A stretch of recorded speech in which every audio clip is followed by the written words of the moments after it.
కల్కి sequel cinema నుంచి Deepika Padukone out అయిపోయింది. ఇప్పటి వరకు మన తెలుగు సినిమా ఇండస్ట్రీలో అందరూ కూడా ఈమెను దూరం పెడుతూ వస్తున్నారు. మరి ఇప్పుడు తీసేయడానికి కారణం ఏంటి? సో ఖచ్చితంగా మన యాక్టర్స్ అందరూ కూడా బాలీవుడ్కి వెళ్ళటం, బాలీవుడ్ వాళ్ళంతా మన దగ్గరకు రావడం, ఇట్లా ఈ మధ్యన పాన్ ఇండియా వచ్చిన తర్వాత చాలా బాగా జరుగుతుందన్నమాట. ఇదివరకు ఏంటంటే బాలీవుడ్ వాళ్ళని ఒక పెద్ద చూపు చూసేవాళ్ళు ఇండియా మొత్తం కూడా.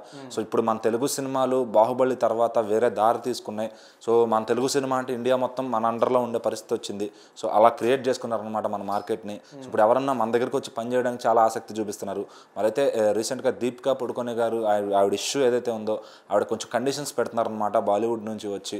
ఆవిడ అక్కడ సినిమాలకు మాత్రం మంచిగా వర్క్ చేస్తూ అక్కడ వాళ్ళకి టైం ఇస్తున్నారు. మన దగ్గరికి చేయాలంటే మాత్రం కొంచెం ఒక లెవెల్ మెయింటైన్ చేస్తూ 7 hours వర్క్ చేస్తా, నాకు బేబీ ఉంది, నేను చూసుకోవాలి, నాకు ఇంత అమౌంట్ కావాలి, నాకు ఇలాంటి ఫుడ్డే కావాలి, సో నాకు సపరేట్ క్యారవాన్ కావాలి, ఇన్ని ఇష్టం వచ్చిన డిమాండ్స్ పెట్టుకుని ఇష్టం వచ్చినట్టు వస్తానని చెప్పి ఆవిడైతే రూల్స్ పెడుతున్నారనమాట.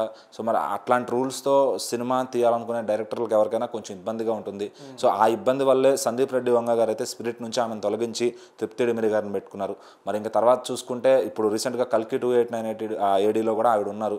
సో మరి అందులో కల్కికి మదర్ క్యారెక్టర్ అనమాట. కల్కిని భూమి మీదకి తీసుకొచ్చేది ఈ జనరేషన్లో ఆవిడే. సో మరి ఆవిడ క్యారెక్టర్నే లేకుండా చేస్తున్నారు అనమాట ఈ సినిమాలు. ఎందుకంటే ఆవిడ డిమాండ్స్ అనేవి మరి నచ్చకో, మరి ఇంకా ఆవిడ ఇంకేమన్నా ఎక్స్ట్రాగా దీనికి చెప్పడం జరిగిందో తెలియదు. కానీ ఆవిడనైతే ఈ సినిమా నుంచి తొలగిస్తున్నట్లు వైజయంతి మూవీస్ వాళ్ళు అయితే అఫీషియల్గా ప్రకటన చేశారు. సో మరి దాని తర్వాత ప్రభాస్ ఫ్యాన్స్ కూడా చాలా హ్యాపీగా ఉన్నారు, మంచి పని చేశారు. సో వాళ్ళ డామినేషన్ అండి మన సినిమాల్లో. మన సినిమా అక్కడికి వెళ్ళి ఆడాలి, కానీ అక్కడ వాళ్ళు డిమాండ్ చేస్తే మన సినిమాలు ఆడకూడదని చెప్పి వాళ్ళైతే ప్రభాస్ ఫ్యాన్స్ చాలా ఖుషీగా ఉన్నారు. సో మరి ఇట్లా చేస్తే కానీ వాళ్ళకి బుద్ధి కరెక్ట్గా రాదు, వాళ్ళ డిమాండ్లు ఏంటి, వాళ్ళ ఇష్టం ఏంటి. సో ఇప్పుడు మన వాళ్ళు వెళ్తే మనం అంత డిమాండ్ చేస్తున్నామా? సో మన హీరోలందరికీ కూడా వాళ్ళు ఫ్లాప్లు ఇచ్చారు బాలీవుడ్ వాళ్ళు, వాళ్ళని అసలు ఎంకరేజ్ చేయొద్దు అని చెప్పి కూడా. సో డబ్బులు కావాలంటే మనకి బయట దేశాల నుంచైనా వస్తాయి, కానీ సో ఆ హిందీ వాళ్ళని నమ్మి వాళ్ళని ఎంకరేజ్ చేయొద్దని చెప్పి ఫ్యాన్స్ అయితే మాట్లాడుకుంటున్నారు అనమాట. సో మరి దీన్ని ఎవరో కూడా నెగిటివ్గా అయితే తీసుకోలేదు ఆవిడని తీసేయడం. మరి డైరెక్టర్ గారికి అయితే ఇది ఒక టఫ్ టాస్క్ అని చెప్పాలి. ఎందుకంటే ఆవిడ క్యారెక్టర్ని మళ్ళీ ఎలా కన్విన్స్ చేస్తారు సెకండ్ హాఫ్లో లేకుండా. సో నెక్స్ట్ అమితాబ్ బచ్చన్ గారు కూడా ఏజ్ రీత్యా ఆయన చేస్తారో లేదా అనే భయం అయితే ఆడియన్స్లో ఉందన్నమాట. సో మరి ఇదంతా ఎలా కన్విన్స్ చేయగలుగుతారు డైరెక్టర్ గారికి అయితే ఒక టఫ్ టాస్క్ ఇది. సో మరి కల్కి 2898 ఏడి ఎప్పుడు వస్తుంది, దాని పార్ట్ 2 షూటింగ్ ఎప్పుడు చేస్తారు? ఆల్రెడీ ఫస్ట్ పార్ట్ తీసినప్పుడే దీన్ని కొంచెం ఒక 20-30% కంప్లీట్ చేసుకున్నాడు ఆయన.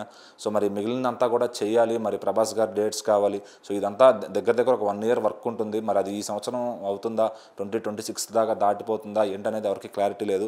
కానీ ఎప్పుడు వచ్చినా కానీ మొదటి సినిమానే 1200 కోట్ల దాకా చేసిందంటే ఇంకా రెండో పార్ట్ ఇంకెంత చేస్తుంది అనేది ఒక భారీ అంచనాలు ఉన్నాయి ఫ్యాన్స్కి.